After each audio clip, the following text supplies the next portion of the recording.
Yes. Good morning, children, and hope you all are good. And welcome to the class. So, yesterday we stopped at the lesson wherein we had discussed about the ethicality and morality of a scientist, what he is supposed to do, why he or she is supposed to be ethical or moral towards his country or towards his fellow humankind. Whatever discoveries they make, they are not supposed to use it against the human race, like for the destruction of human race. They should not be using that. We discussed about this, and I also said that I also had asked you to read 3 pages from the textbook, that is 26, 27 and 28 page number. Today we are going to discuss in detail what exactly is mentioned in these 3 pages, and then we'll be proceeding further. When we talk about the scientists and their inventions, here I would like to mention about 2 great scientists who had a great contribution to the Second World War, during the reign of Hitler.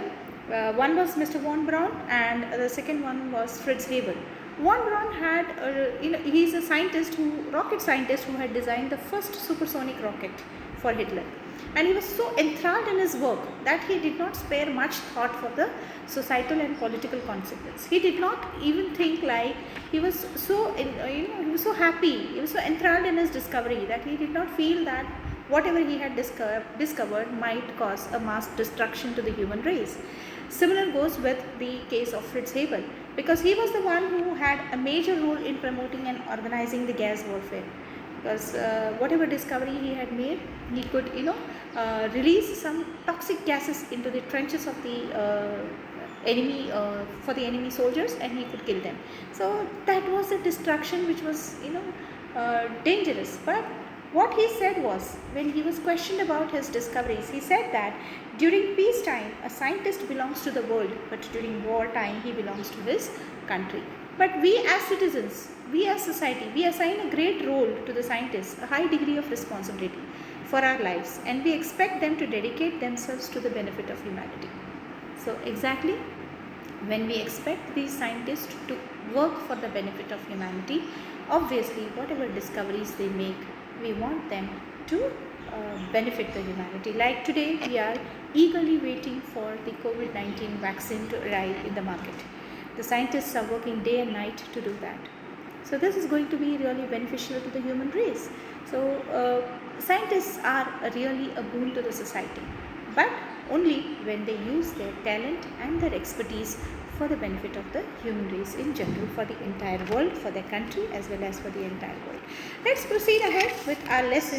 They say that how did the invisible man first become visible will be the first question that will be asked to you, and why was he wandering the streets? Okay, we know why was he wandering the streets. He was located in London, and it was too cold at that time. Since he was invisible, he knew that if he wears clothes, he will become visible to the people, and that would be more dangerous for him, because his face wouldn't be visible, it would be only his body which is wearing the clothes. So he could not afford to wear clothes. Though he was invisible, he had all that human attributes of feeling cold and feeling hungry. As I said yesterday, he walked into a store. So he was feeling cold and he wanted to wear clothes. Right. So let's see what happened in the lesson. The 2 boys started in surprise at the fresh muddy imprints of a pair of bare feet. What was a barefooted man doing on the steps of a house in the middle of London? And where was the man? The man was not visible. As they gazed, a remarkable sight met their eyes. A fresh footmark appeared from nowhere. So this was the first time when he became visible. He was visible to the 2 boys. They saw the footmarks, but they were more surprised when they saw a fresh footmark. As they gazed further, footprints followed one after another, descending the steps. So they could only see the footprints and progressing down the street. The boys followed, fascinated, until the muddy impressions became fainter and fainter, and at last disappeared altogether. The explanation of the mystery was really simple enough. The bewildered boys had been following a scientist who had just discovered how to make the human body transparent. Griffin, the scientist, had carried out the experiment after experiment to prove that the human body could become invisible. Finally, he swallowed certain rat drugs and his body became as transparent as a sheet of glass, so people could not see him. to make, and though it also remained as solid as glass. Brilliant scientist though he was, Griffin was rather a lawless person. Here he's been described as a lawless person because he did not use his discovery for the benefit of the society. Rather, he used it for his own personal benefit. His landlord disliked him and tried to eject him, tried to turn him away from the house. Griffin set the fire to the house. To get away without being seen, he had to remove his clothes. Thus, it was that he became a homeless wanderer without clothes, without money, and quite invisible. Until he happened to step in some mud. Okay, his footprints were visible because he stepped into mud and left footprints as he walked. Okay, he escaped easily enough for the boys who followed his footprints in London. But his adventures were by no means over. He had chosen a bad time of the year to wander about London without clothes. It was midwinter, so this was the reason why he needed the clothes. The air was bitterly cold and he could not do without clothes. Instead of walking about the streets, he decided to slip into a big London store for warmth. It was very difficult for him to walk around the streets without clothes. Though he was invisible, he was feeling cold. Closing time arrived, and as soon as the doors were shut, Griffin was able to give himself the pleasure of clothing and feeding himself without regard to expense. He broke open the boxes and wrappers and fitted himself out with warm clothes. Soon, with shoes, an overcoat, and a wide-brimmed hat, he became a fully dressed and visible person. In the kitchen of the restaurant, he found cold meat and coffee, and he followed up the meal with sweets and wine taken from the grocery store. Finally, he settled down to sleep. Now he was full. Yesterday we had discussed this. If only Griffin had managed to wake up in good time, all might have been well. As it was, he did not wake up until the assistants were already arriving in the store next morning. When he saw a couple of them approaching, he panicked and began to run. They naturally gave chase. They started chasing him. In the end, he was able to escape only by quickly taking off his newly found clothes. So once more, he found himself invisible but naked in the chill January air. So this story is set in the month of January. This time he decided to try the stock of a theatrical company in the hope of finding not only clothes but also something that would hide the empty space above his shoulders. Shivering with cold, he hurried to Drury Lane, the center of the theatre world. So yesterday also I had discussed that he had moved to the theatre company next to get clothes for himself, the center of the theatre world. He soon found a suitable shop. Like, we have moved to the next page. He soon found a suitable shop. He made his way invisible upstairs and came out a little later wearing bandages around his forehead, dark glasses, false nose, big bushy side whiskers, and a large hat to escape without being seen. So he wore this entirely on his face because he wanted to become completely visible without people noticing that his face is not visible. Okay, he callously attacked the shopkeeper from behind. Now we are going to underline the word callously. You must have underlined as per the instructions in the video yesterday. If not, underline it now. From behind, after which he robbed him of all the money he could find, because as we knew that when he set his house on fire, he had ran out of the house completely invisible, without clothes, without food, without money, or without anything in his hand. So at the end of this part, they have asked you to answer these three, the two earlier questions, and now we are supposed to read the further part of the story to find out answers to these questions. Why does Mrs. Hall find the scientist eccentric? What curious episode occurs in the study? And what other extraordinary things happen at the inn? So these questions are going to be answered once we read this, page number 28 and 29. Let's proceed. Eager to get away from the crowded London, he took a train to the village of Iping. Now next he is going to reach a village named Iping, where he booked 2 rooms at the local inn. The arrival of a stranger at an inn in winter was in any case an unusual event, right? So that was not the time, winter time, wherein a person would choose to go to a village. A stranger of such uncommon appearance set all tongues wagging. All tongues wagging, everybody was questioning, like wagging. We can see this phrase, tongues wagging, means people questioning about his arrival. Mrs. Hall, the landlord's wife, made every effort to be friendly. But Griffin had no desire to talk. He did not want to talk to anyone and told her, "My reason for coming to Iping is a desire for solitude. I want to live alone. I want to be with myself. I don't want anybody to disturb me.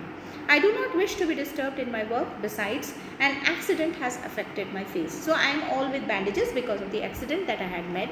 So I don't want to get disturbed." Satisfied that her guest was an eccentric scientist, and in view of the fact that he had paid her in advance, so she had already received her money, whatever she was looking for. Right? Mrs. Hall was prepared to excuse his strange habits,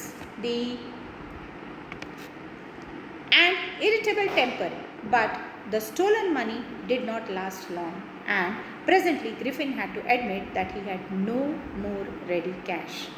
He pretended, however, that he was expecting a check to arrive any moment. So he pretended with the landlady that he was expecting some check very soon. Shortly afterwards, a curious episode occurred. So this was a curious episode that they have asked the second question. What curious episode occurred? Let's see what it is. Very eagerly in the morning, a clergyman and his wife, we are going to underline the word clergyman, like we need to find out what is the meaning of clergyman, were awakened by noises in the study. Creeping downstairs, they heard the chink of money being taken from the clergyman's desk. So they could hear the sound of the coins that were being taken up from the clergyman's desk. Look at this now. Griffin had no money, and though he had promised the landlady that he is expecting a check, he is now into stealing money from the people in the village. Without making any noise and with a poker grasped firmly in his hand, the clergyman flung open the door. "Surrender." So he quickly said, "Surrender." Then, to his amazement, he realized that the room appeared to be empty. There was no one in the room. He and his wife looked under the desk and behind the curtains and even up the chimney. There wasn't a sign of anybody, yet the desk had been opened and the housekeeping money was missing. So, the money had been stolen by none other than Griffin. "Extraordinary affair," the clergyman kept saying for the rest of the day, because they had never experienced such a strange thing in their village. But it was not an extraordinary as the behavior of Mrs. Hall's furniture a little later that morning. The landlord and his wife were up very early and were surprised to see the scientist. So this is on the next page. They were surprised to see the scientist door wide open. Usually it was shut and locked, and he was furious if anybody entered the room. The opportunity seemed too good to be missed. They were curious. They wanted to know what's there inside his room exactly. They peeped round the door, saw nobody, and decided to investigate. They decided to find out what's happening inside the room.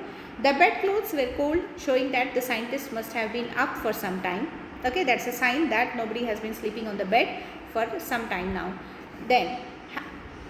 And stranger still, the clothes and bandages that he always wore were lying about the room. They were lying all open.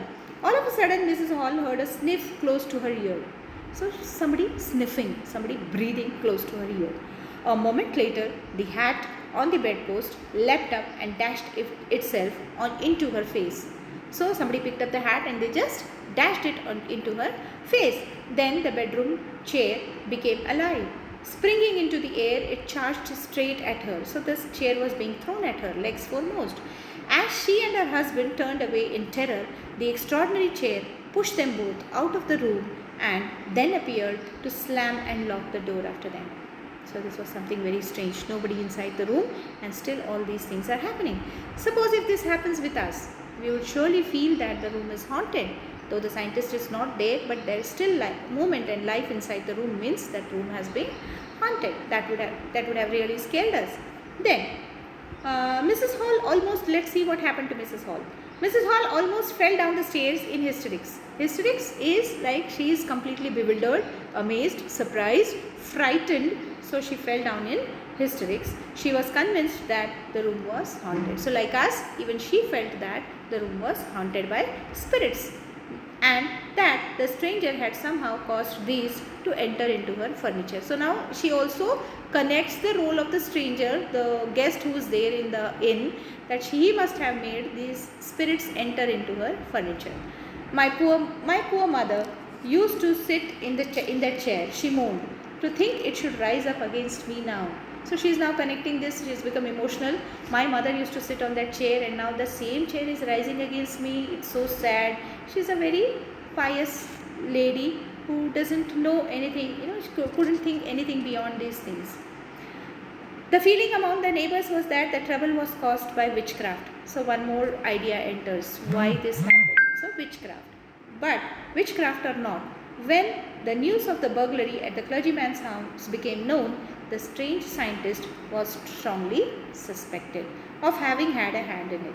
Suspicion grew even stronger when he suddenly produced some ready cash. All this time he was saying that he is waiting for a check, and all of a sudden he produced some cash. Though he had admitted not long before that he had no money. In the earlier page we could see that he said he is waiting for a check. The village constable was secretly sent for. Instead of waiting for the constable, Mrs. Hall went to the scientist, who had somehow mysteriously appeared from his empty bedroom. I want to know what you have been doing to my chair upstairs. So she directly puts the question to him. She demanded, and I want to know how it is you came out of an empty room and how you entered a locked room. It was locked from inside. How could you go in and how could you come out? The scientist, you could see these people bewildered, and you could see the scientist removing his bandages on the screen in the page on page number 30. The scientist was always quick-tempered. Now he became furious. You don't understand who or what I am, he shouted. Very well, I will show you. So now he is ready to show what he is actually. So with this, children, we stop this video, and I want you to read the further part of the lesson, and I also want you to mark the meanings for the words that you must have underlined, the new words that you must have encountered in this lesson, and enjoy this lesson.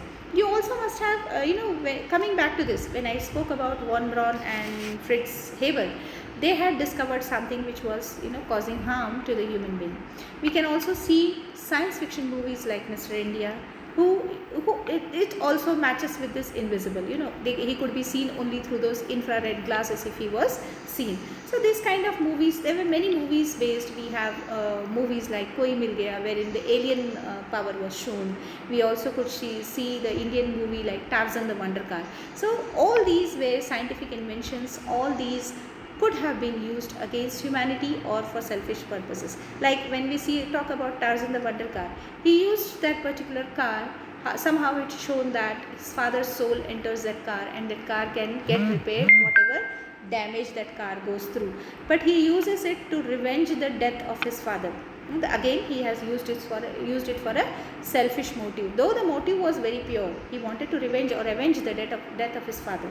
So similarly, we can see so many science fiction movies that are based on this theme called as invisibility, and we can enjoy it. So enjoy reading the lesson and enjoy understanding what Mr. Griffin is up to, but also ponder upon the thought, like, in case scientists start doing all these things, they start using their inventions for their personal benefit, what kind of a world we would be living in. Suppose a scientist discovers the medicine for COVID-19, a vaccine for COVID-19, and he doesn't use it, or he uses it for a wrong purpose. What will happen to the world? Will the danger of the pandemic be, we could face the danger of the pandemic is causing to all of us? So all these questions need to be answered with a very thoughtful process. Thank you, children. Have a wonderful day. Stay safe. Stay active.